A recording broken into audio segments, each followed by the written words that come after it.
संत समागम हरि कथा, तुलसी दुर्लभ दोय, सुत धारा धन लक्ष्मी, घर पापी के भी होए।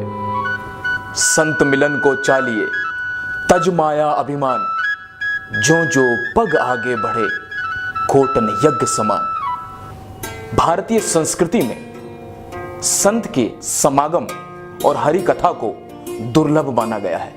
एक पापी के घर पर लक्ष्मी रूपी पत्नी हो सकती है, लक्ष्मी खुद हो सकती है, लेकिन संत का समागम जरूरी नहीं। जैसे जैसे हम संत के समागम की ओर बढ़ते हैं, वो किसी यज्ञ से कम नहीं। संत जो चरित्र का निर्माण करता है, संत जो संस्कारों का निर्माण करता है, वो संत जो इस भारतीय संस्कृति की धरोहर है, जो मार्ग प्रशस्त करता है भगवान की तरफ बढ़ने का, भगवान को प्राप्त करने का, ईश्वर प्राप्ति का। लेकिन जब संत किसी षड्यंत्र का शिकार बन जाए या उसे षड्यंत्र का शिकारी बना दिया जाए, तो सवाल दर सवाल है, जवाब दर जवाब चाहिए, सिस्टम से, व्यवस्था से।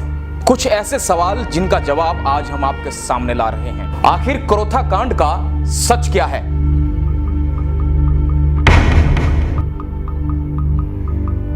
संत रामपाल और उनके अनुयायियों पर कराए गए हमले का मास्टरमाइंड कौन था? गुरुजी और मैं दिन रात करोथा के आसपास घूमे और सरकार के ऊपर इतना दबाव बनाया कि सरकार ने पुनः उसको यहां आने से रोक दिया।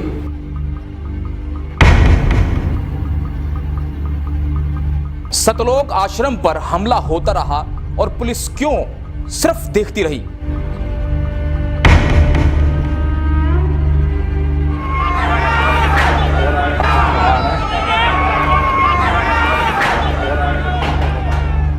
पुलिस ने मीडिया कर्मियों को घटनास्थल का दौरा क्यों नहीं करने दिया? कैमरे छीनकर तोड़ दिए गए। हरियाणा के तत्कालीन मुख्यमंत्री ने हमला करने वालों को क्यों 50,000 का इनाम दिया? इसके विपरीत आश्रम के निर्दोष लोगों को जेल में क्यों डाल दिया गया?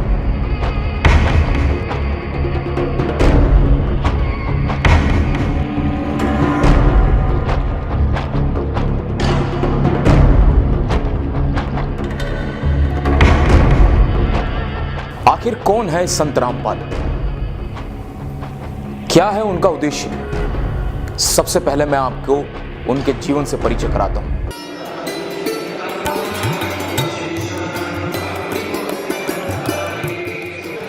आधुनिक संतों में जन्मे कबीरपंथी संत रामपाल का जन्म आज से 65 साल पहले 8 सितंबर 1951 को गांव धनाना, जिला रोहतक, हरियाणा में हुआ।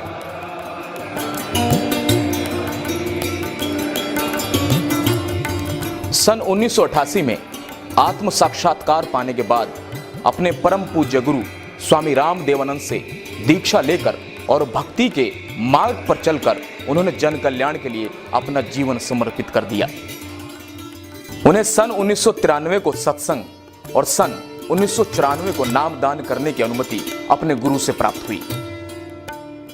संत रामपाल का कारवां शुरू हुआ, एक ऐसा कारवां जो कबीर जी की मानवता के मार्ग पर होकर हरियाणा के कोने कोने और पूरे भारत में फैल गया।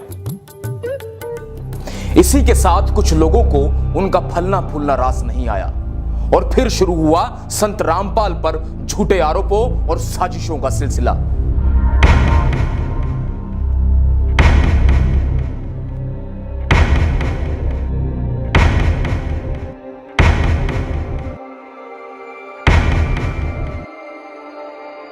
और आगे जो है, आगे भी विचार हमारे दृढ़ निश्चय है, इसी प्रकार से उसको जाना चाहिए। रामपाल दास कोई संस्था नहीं है, रामपाल दास एक व्यक्ति है और आर्य समाज वो संस्था है जिसमें व्यक्ति बहुत छोटी चीज है। हमें मीडिया के माध्यम से यही सुनने को मिलता था कि संत रामपाल जी ने महर्षि दयानंद द्वारा लिखित पुस्तक सत्यार्थ प्रकाश पर टीका टिप्पणी की, लेकिन आज तक किसी भी मीडिया चैनल, अखबार या कोई ऐसा शख्स नहीं जिसने आपको यह बताया हो कि आखिर वो आपत्तिजनक टिप्पणी क्या थी। आज हम आपको बताते हैं कि वो आपत्तिजनक टिप्पणियां क्या थी। दार्शनिक चतुर्थ समोल्लास में एक ऑब्जेक्शन किया है, आपत्ति व्यक्त की है कि स्वामी दयानंद जी ने विवाह का उत्तम समय लिखा है 24 वर्ष की लड़की 48 वर्ष के पुरुष का जोड़ा सही है। दास ने ऑब्जेक्शन किया कि ये ना कभी हुआ ना हो सकता, ये कभी संभव था ना है, तो ये गलत विचार हैं दान जी के, ये बिल्कुल मान्य नहीं है। गर्भ धारण करते ही पुरुष अपने वैसे चला जा कहता है और वह एकली बालक पाले, ये तो जो है ना पाप है। दानंद जी कहता है कि फिर तो विवाह भी पाप है। अरे तेरा गजब हो, ये कहाँ थे विवाह और कहाँ ये दुष्कर्म। इन्होंने किसी कल्याण से कुछ लेना देना नहीं, इन्होंने तो सत्यार्थ प्रकाश और दानंद चाहिए बस। इस सत्यार्थ प्रकाश को पढ़ के आग लग जा समाज में, इतने गंदे विचार लिख रखे, ऐसे पशु जैसे कर्म का समर्थन कर रखा है नियोग का। और फिर क्या लिखा है, कहते पुनर्विवाह नहीं करना विधवा का। प्रश्न है विवाह का समय और प्रकार कौन सा अच्छा है। 24 वर्ष की स्त्री और 48 वर्ष के पुरुष का विवाह उत्तम है। पहले ये दिखाते हैं इसी सत्यार्थ प्रकाश के समोल्लास नंबर 7 में, देख कैसा कलाबाजी है दयानंद की। प्रश्न किसी ने करा कि ईश्वर साकार है व निराकार, उत्तर महर्षि का निराकार। ठीक है, अगले ही पृष्ठ पे प्रश्नकर्ता कहता है क्या स्तुति आदि करने से ईश्वर अपना नियम छोड़ स्तुति प्रार्थना करने वाले का पाप छुड़वा देगा। महर्षि सिद्धांत कहते नहीं। तो प्रश्नकर्ता कहता है फिर स्तुति प्रार्थना किस लिए करें, क्यों करना। उत्तर महर्षि सिद्धांत का उनके करने का फल अन्य ही है। प्रश्नकर्ता कहता है फिर क्या है। महर्षि सिद्धांत उत्तर देता है स्तुति से ईश्वर में प्रीति, उसके गुण कर्म स्वभाव से अपने गुण कर्म स्वभाव का सुधरना, प्रार्थना से निरभिमानता उत्साह और सहायता मिलना, और उपासना से परब्रह्म से मेल और उसका साक्षात्कार होना। पहले पृष्ठ पे कह रहा है 154 पृष्ठ पे कह रहा भगवान निराकार है,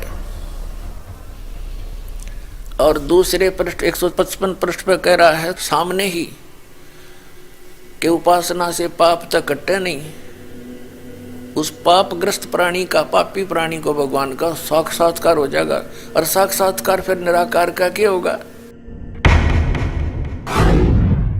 अब इसने खुद परमात्मा के ऊपर कटाक्ष कर दिया, और जिन्होंने भगवान मिला, नानक साहब जी खुद देख कर आए सतलोक परमात्मा के साथ गैर वापस आए, उसको मूर्ख बता रहा है। महर्षि सिद्धांत सचमुच इतना बुद्धिहीन था, न उसको वेद ज्ञान था, न उसको खगोल भगोल का ज्ञान था, और न ही वो समाज सुधारक था। ये उनकी पुस्तकों में लिखा था, दास ने पढ़ा और आपके रूबरू कर दिया।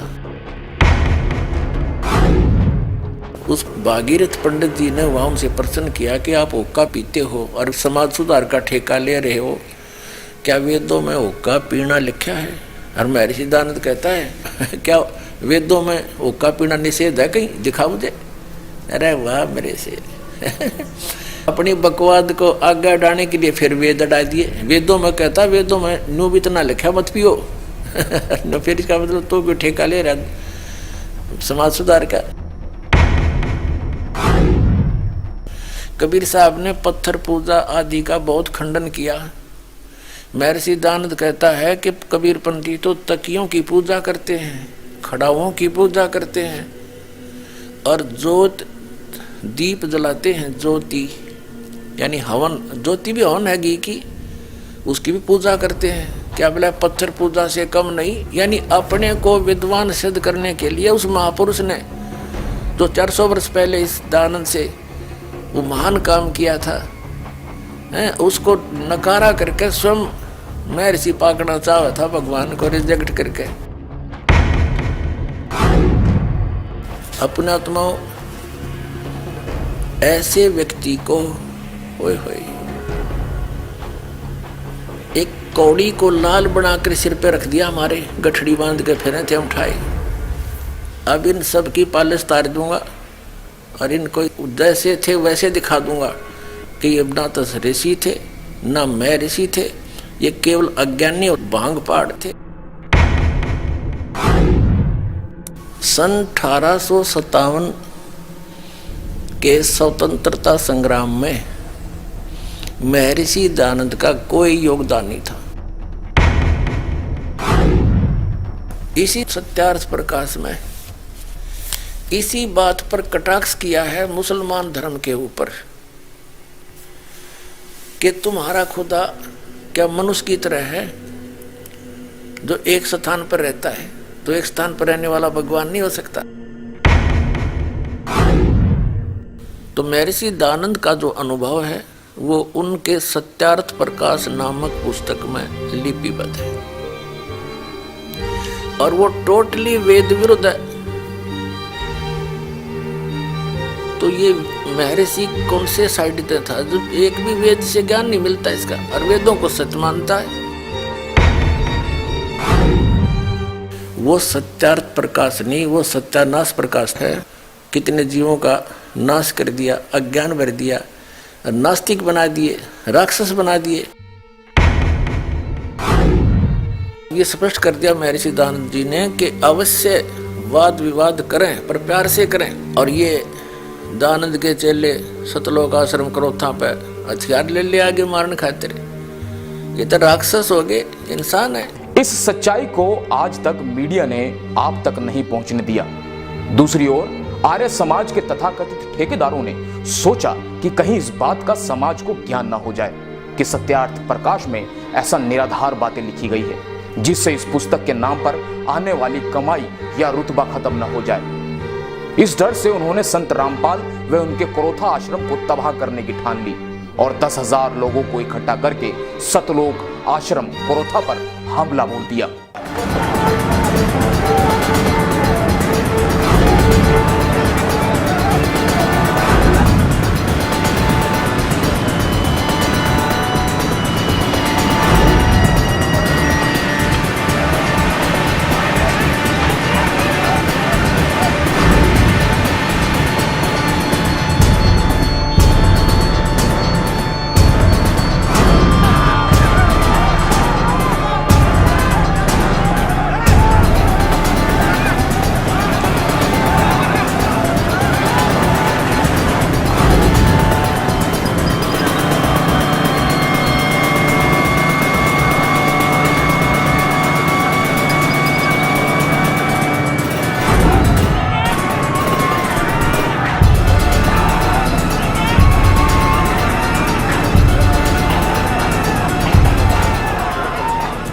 अब आपको दिखाते हैं किस तरह से सतलोक आश्रम पर कब्जा किया है और पुलिस मूक दर्शक बनकर अभी भी देख रही है।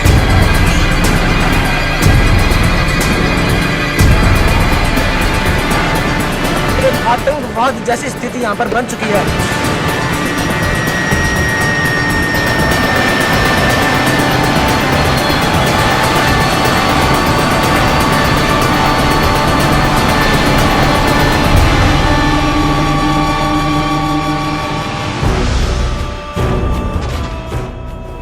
इस संत के ज्ञान का उत्तर ज्ञान से न देकर लाठी व बंदूकों से दिया गया।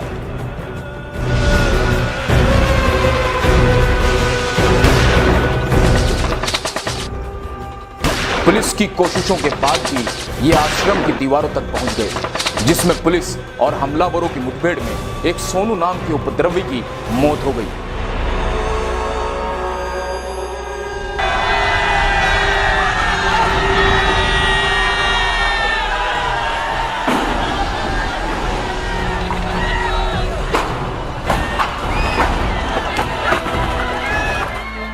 अब आश्चर्य की बात यह है कि जिसके घर पर या आश्रम पर हमला किया जाए उसी को जेल में डाल दिया जाए और जिस व्यक्ति की मौत हुई उसका कसूरवार भी संत रामपाल जी को बना दिया जाए और सतलोक आश्रम क्रोथा को सील कर दिया जाए।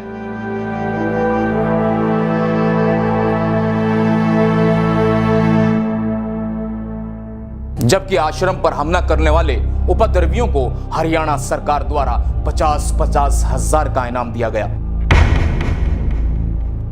हरियाणा सरकार ने सिरे से नकारते हुए अपने राजनीतिक स्वार्थ को सिद्ध करने के लिए आश्रम संत रामपाल को देने से इंकार कर दिया, जिस कारण हरियाणा सरकार पर अदालत की अवमानना का केस बना। इसके बाद सुप्रीम कोर्ट ने भी संत रामपाल के पक्ष को मजबूत मानते हुए उन्हें आश्रम बाइज्जत लौटाने के आदेश दिए। और जो सुप्रीम कोर्ट के आदेश हैं जिसके अनुसार कब्जा बंदी छोड़ मुक्ति ट्रस्ट का है, तो सुप्रीम कोर्ट के आदेशों की पूरी पालना की जाएगी। 21 महीने बिना किसी अपराध के, बिना किसी सबूत के जेल में रहने के बाद संत रामपाल की जमानत हुई। किसी तरह फिर से अपने अटूट भक्तों श्रद्धालुओं के साथ संत रामपाल ने बरवाला में अपना आश्रम बना सत्संग करना शुरू किया। आप परमात्मा पे विश्वास रखना। संत साधु कभी किसी का बुरा नहीं सोचते, ना करते और ना ही सोचना चाहिए। परमात्मा से कोई चीज छुपी नहीं है। यदि हम भगवान से डरने वाले हैं और हम परमात्मा कबीर जी को परमात्मा मानते हैं तो भगवान भगवान वाले काम किया करता है। आपने बहुत शांति रखनी पड़ेगी। उन दुष्टों का तो नाश होया पड़ा है, उनका तो पतन हो रहा है। वो चाहते हैं कि आपका भी नाश कर दें झगड़ा वगड़ा करके। आपने जो संयम दिखाया 9 अप्रैल सन 2013 में क्रोथा के अंदर, मेरी आत्मा गदगद कर दी बच्चों। तुमने साधुता दिखाई। और आखिरकार 7 अप्रैल 2013 को सतलोक आश्रम वापस मिल गया, लेकिन संत रामपाल पर केस लगातार चलता रहा। फिर भी कोरोथा आश्रम मिलना राहत भरा था, लेकिन जैसे ही 9 साल के बाद बंद पड़े आश्रम की सफाई के लिए अनुयायी आश्रम में पहुंचे, उन्हीं उपद्रवियों ने जिन्होंने 2006 में आश्रम पर आक्रमण किया था, वही लोग दोबारा आश्रम पर हमला करने आ गए। अब फिर से वो कोर्ट के माध्यम से आ रहा है, तो जिसकी लाठी उसकी भैंस, ये सीधी सी बात है। जिसके पास ताकत होती है सरकार उससे दबती है। केवल यहाँ मत कहे कि हम क्या करेंगे, भाई ये करना चाहिए वो करना चाहिए, बस करें, करके दिखाएं।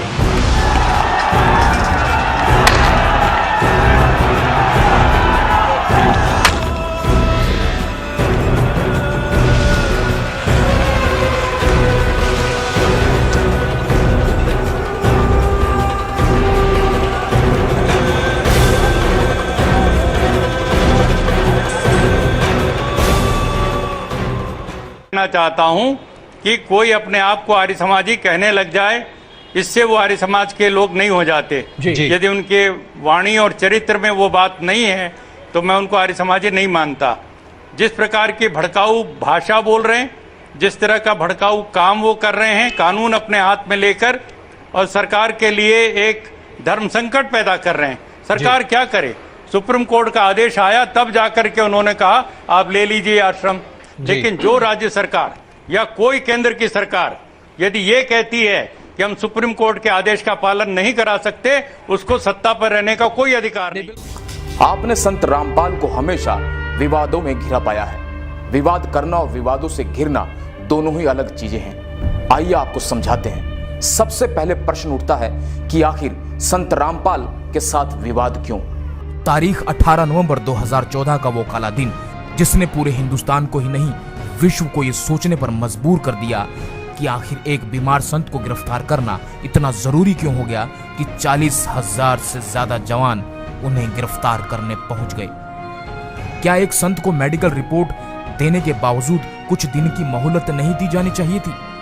जबकि सब जानते थे कि रामपाल लगातार 8 साल से सैकड़ों बार अदालत में आए हैं। कई बार उनकी हाजिरी माफ भी हुई, लेकिन अब की बार ऐसा क्या हुआ कि सारा सिस्टम ही संत के खिलाफ खड़ा हो गया?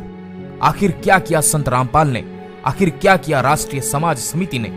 उन्होंने मांग की थी कि जजों की जवाबदेही तय हो, हिंदुस्तान में चल रहे सभी अदालती मामलों की वीडियो रिकॉर्डिंग हो, उनके ऊपर लगे सभी आरोपों की सीबीआई से जांच हो। राष्ट्रीय समाज सेवा समिति ने अपने साथ हो रहे 8 साल के अत्याचारों का सारा खुलासा किया उन 3 किताबों के द्वारा जिनके नाम थे न्याय की गिरती गरिमा, सच बनाम झूठ, भ्रष्ट जज कुमार्ग पर, जिसमें हिंदुस्तान की न्याय व्यवस्था को तार तार करने वाले कुछ काले चेहरे शामिल थे। मीडिया में प्रचारित किया गया कि संत ने अपनी एक फौज तैयार की है, कमांडो तैयार किए हैं, जबकि ये सरासर झूठ था। आज तक एक भी ऐसा प्रमाण नहीं मिला सरकार को जिससे कि ये सिद्ध हो सके, जबकि सरकार ने निर्दोष उन लोगों को कमांडो का नाम देकर जेल में डाल दिया जो किसान थे, मजदूर थे, विद्यार्थी थे, जो अपने ऊपर किए जा रहे अत्याचार के विरोध में काले कपड़े पहने हुए थे, हाथों में सफेद झंडे लिए हुए थे।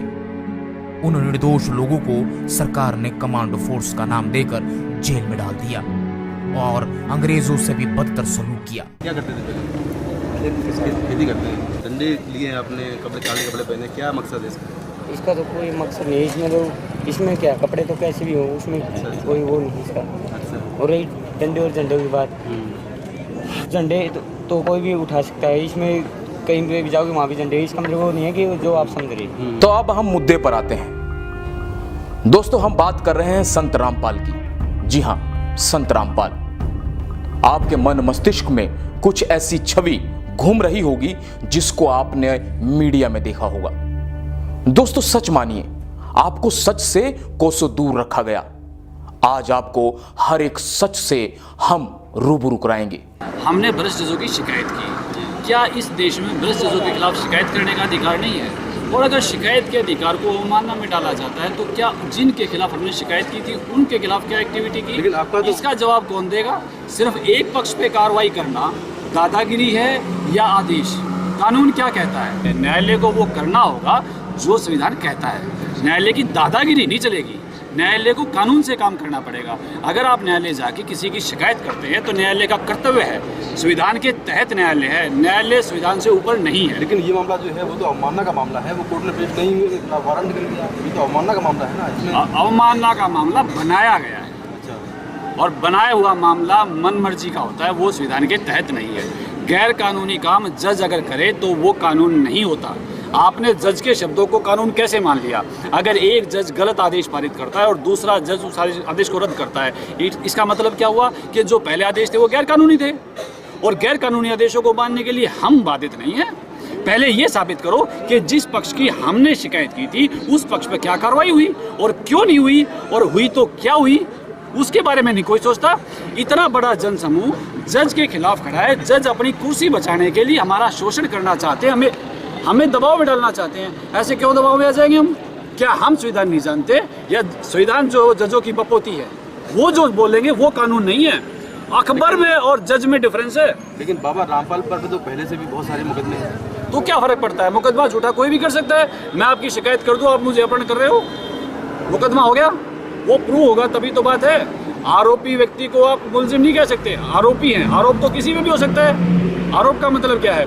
झूठे मुकदमे हमेशा उस व्यक्ति पर लगाए जाते हैं जो सिस्टम को जानने की कोशिश करता है, बताने की कोशिश करता है। आप भ्रष्टाचार को खत्म करने की कोशिश करो, क्या होगा आपके साथ? आपके ऊपर झूठे मुकदमे होंगे। वही सच्चाई को ऊपर लाने के मेरे गुरुजी ने हमेशा पहल की है, और उस पहल के तहत कुछ मुकदमे दर्ज हो गए तो उससे मेरे गुरुजी आरोपी थोड़ा हो गए। साथियों, ये किसी एक व्यक्ति का काम नहीं है, ये गठजोड़ है भ्रष्ट नेताओं का, नौकरशाहों का, अफसरों का, जुडिशरी और मीडिया का। झूठ को इस कदर पेश किया जाता है कि हम उस पर विश्वास करने लगते हैं। आम आदमी इस झूठ को पकड़ नहीं पाता है। होता क्या है कि हम जो गलत है उस पर विश्वास कर लेते हैं और जो सच्चाई है उस पर पर्दा डाल दिया जाता है। जूनियर एडवोकेट आते हैं, हमारे गाड़ी के चालक आते हैं, उनको भी उठा के बाहर से ले जाके बंद कर दिया जाता है, चौकी में बैठा दिया जाता है। हरियाणा पुलिस किस तरह से पूरी तरह से बाइस्ड है, जिसे यही नहीं पता किसको गिरफ्तार कर रहे हैं, क्यों कर रहे हैं, बिना कारण के उठाया बंद कर दिया, उठाया बंद कर दिया। दोस्तों, बात यहीं तक सीमित नहीं है, और अगर हम भगवान को भी कटघरे में खड़ा कर दें तो शायद उस पर भी विश्वास कर लिया जाएगा। संत रामपाल जी के साथ भी ऐसा ही हुआ। उन्होंने राष्ट्रीय चरित्र का निर्माण किया और हमने उन पर क्या दिया, ये आप समझ सकते हैं। उन्होंने सामाजिक कुरीतियों के खिलाफ आवाज उठाई और हमने क्या दिया, ये भी आप समझ सकते हैं। उन्होंने सामाजिक विसंगतियों को दूर करना चाहा और उन्हें क्या मिला, ये आपसे छुपा नहीं है।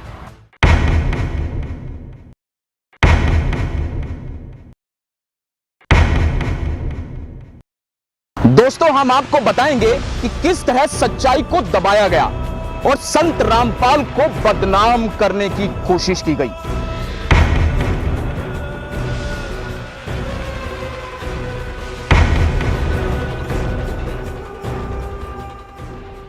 वो अपने आश्रम में हैं, उनका क्या ईगो, उन्होंने कह रखा जैसे स्वस्थ होऊंगा पेश हो जाएंगे।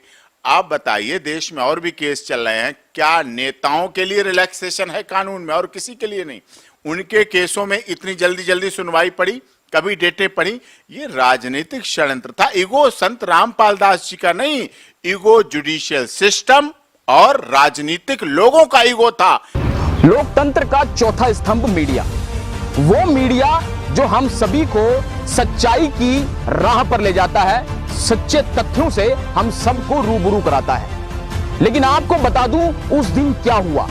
हम ये नहीं कह रहे हैं कि सभी मीडिया हाउस झूठ की राह पर चलते हैं, झूठ के पुलिंदे पर बंधे हैं। ईगो वो तथाकथित मीडिया के लोगों का था जिन लोगों ने उसको अपना बिजनेस और ब्रेकिंग न्यूज बना रहे थे। उसको ये उनका ईगो था कि हम ये करा के रहेंगे, ये हत्या का जिम्मेदारी उनके ऊपर आनी चाहिए। लेकिन सच्चाई ये है कि वहां गरीब लोगों, महिलाओं, बच्चों, बुजुर्गों सभी को पुलिस अफसरों ने पीटा और उन मीडिया कर्मियों को भी पीटा जो सच्चाई दिखाना चाहते थे।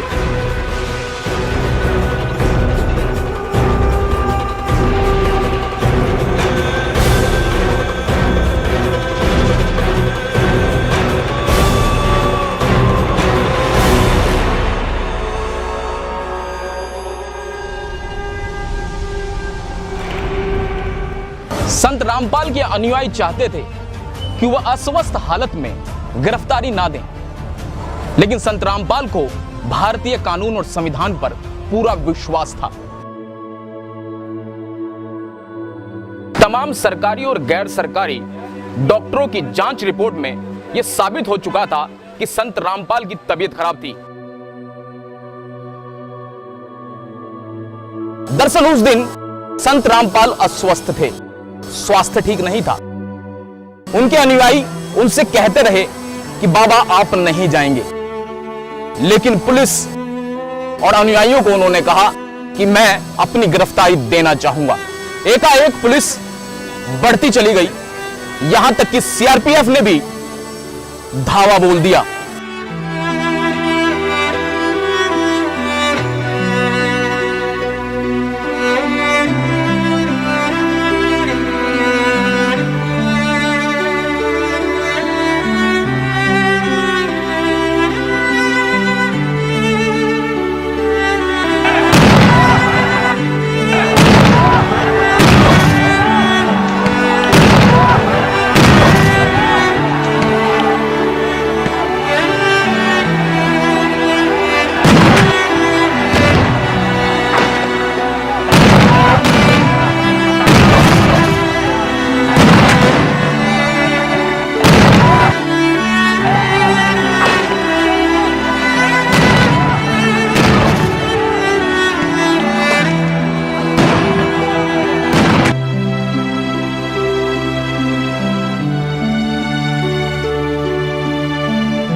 सब कुछ उलट पुलट हो गया।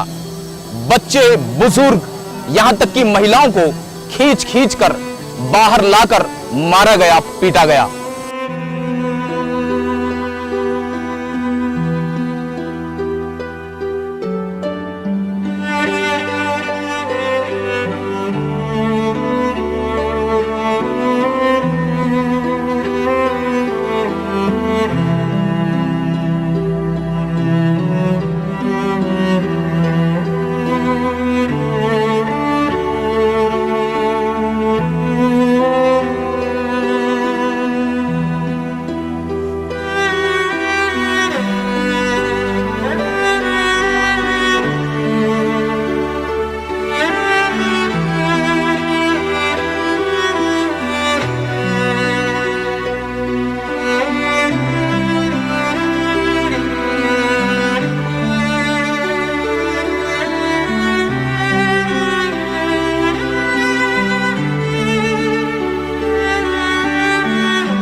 आश्रम में पुलिस के हमले से कई लोगों को गंभीर चोटें आई और कई लोग बुरी तरह घायल हुए।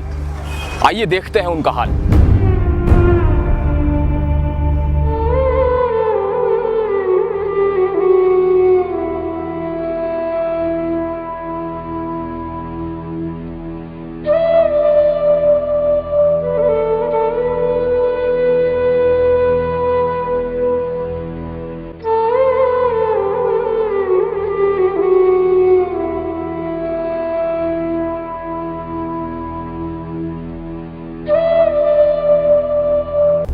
अब मैं आपको उन लोगों से मिलवाता हूं जिन्होंने अपनों को खोया, रूबरू कराता हूं उस दिन की हकीकत से। उनकी मौत पुलिस वालों के कारण हुई है। जो पुलिस कार्रवाई पुलिस ने की है आश्रम के ऊपर, उसकी वजह से ही मेरी माँ की मौत हुई। पुलिस ने भक्तों की कोई नहीं सुनी, उनके ऊपर लाठीचार्ज कर दिया, आंसू गैस के गोले, पानी की बौछार कर दी, जिसके कारण 5 महिलाएं, एक बच्चे की मौत होगी, जिनमें उनमें से एक मेरी माँ थी। हम लोगों का लाइट, पानी, बिजली सब काट कूट के बच्चे यहाँ पर सब तड़प के परेशान हो रहे। यहाँ पर कोई व्यवस्था नहीं, यहाँ पर मार मार के लट माइयों को गिरा के मारा।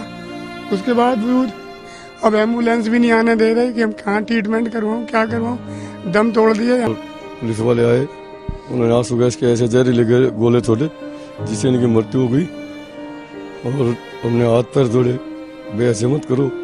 बच्चों को बुरी तरीके से फेंका गया, पीटा गया, बहनों को बुरी तरीके से मारा गया।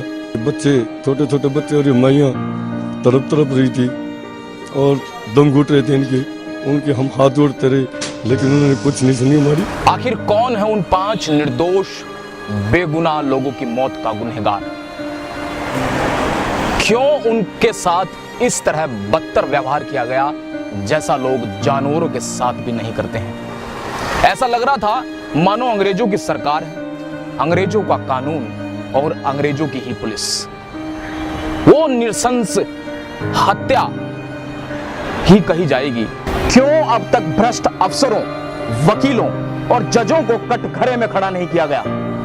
आज हम यहां सर्वोच्च न्यायालय के समक्ष खड़े होकर आग्रह करते हैं कि संत रामपाल और उनके अनुयायियों को इंसाफ मिले, ताकि आम व्यक्ति का न्यायालय पर विश्वास कायम रहे। इस वक्त हम हैं दिल्ली के जंतर मंतर पर, जहां संत रामपाल के ये अनुयायी पिछले 2 साल से मीडिया, सरकार और अदालत से इंसाफ की गुहार लगाए हुए बैठे हैं। मैं 2 साल से जंतर मंतर पे बैठे हुए हैं और हमारा सरकार से यही अनुरोध है कि संत रामपाल जी महाराज पे जितने भी झूठे केस बनाए गए हैं उन सब की सीबीआई जांच होनी चाहिए। हम चाहते हैं कि इस केस की सीबीआई या एसआईटी से जांच करवाई जाए। We want justice, we want to live in peace. दिलचस्प तथ्य यह है कि खुद संत रामपाल ये चाहते हैं कि उन पर लगे हुए आरोपों की सीबीआई जांच हो, ताकि दूध का दूध और पानी का पानी हो जाए। इस दौरान रामपाल ने पुलिस प्रशासन पर झूठे मामले दर्ज कर उन्हें फंसाने का आरोप लगाया। रामपाल ने कहा कि उन पर बनाए गए सभी मुकदमे झूठे हैं और बेवजह तंग किया जा रहा है। वहीं रामपाल ने पूरे प्रकरण की सीबीआई से जांच कराने की मांग की है। वो सब झूठे बकवास है, इनकी मनगढ़ंत कहानियां हैं, हमें आने दे, देखेंगे इनको। क्या आप सीबीआई जांच की मांग कर रहे मामले? बिल्कुल करते हैं, सारे मामले झूठे, पहले झूठे बाद में झूठे कर दिए इन्होंने। देश करो, ऐसी नेक आत्मा जो बीड़ी तक नहीं पीते, उन पर देश करो। मामला गलत है, होगा सब गलत। हम संत रामपाल जी महाराज जी के शिष्य हैं और हमारे गुरुजी के ऊपर देशद्रोह का आरोप लगा हुआ है।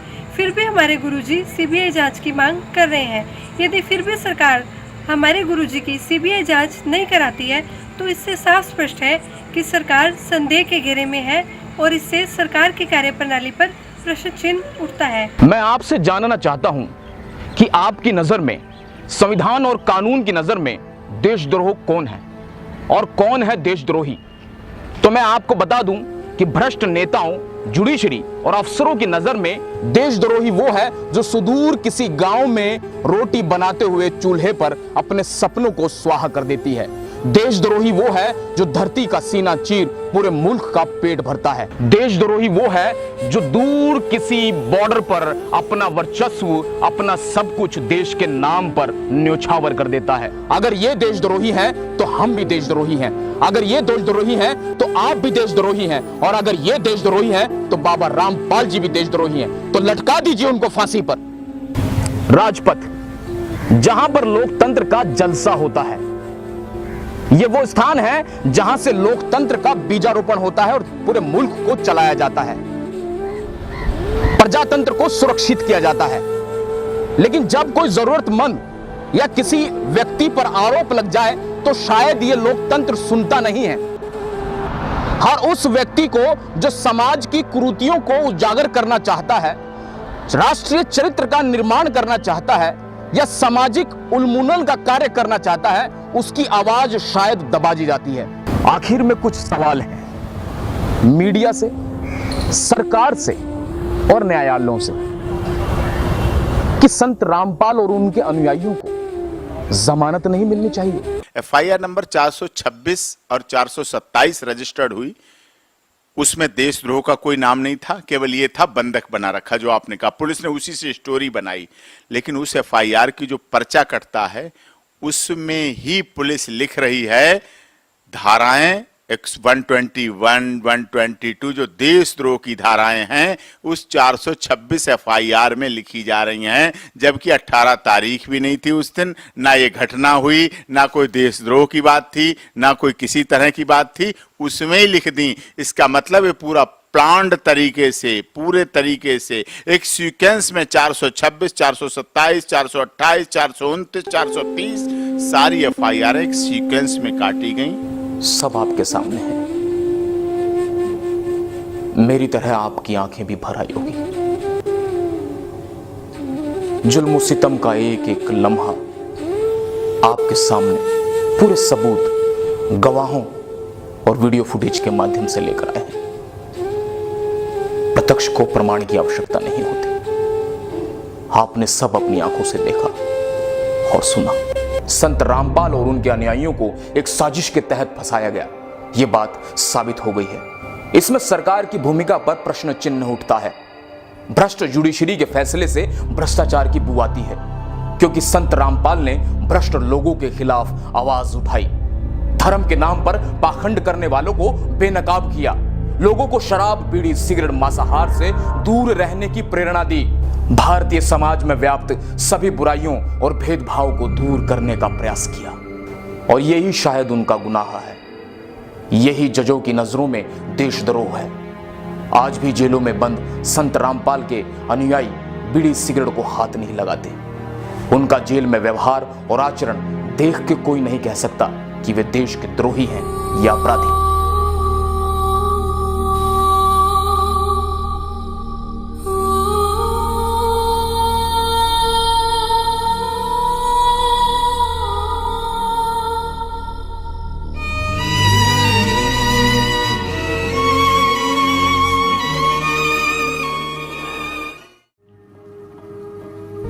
दोस्तों, मेरे साथियों, आपने एक एक तथ्य को जाना, सत्य को परखा, सबूतों को पहचाना।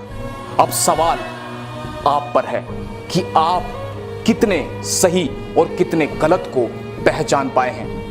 हम कामयाब हुए हैं या नहीं, लेकिन सच्चाई यह है कि हमने सच्चाई को आपके सामने रखा है।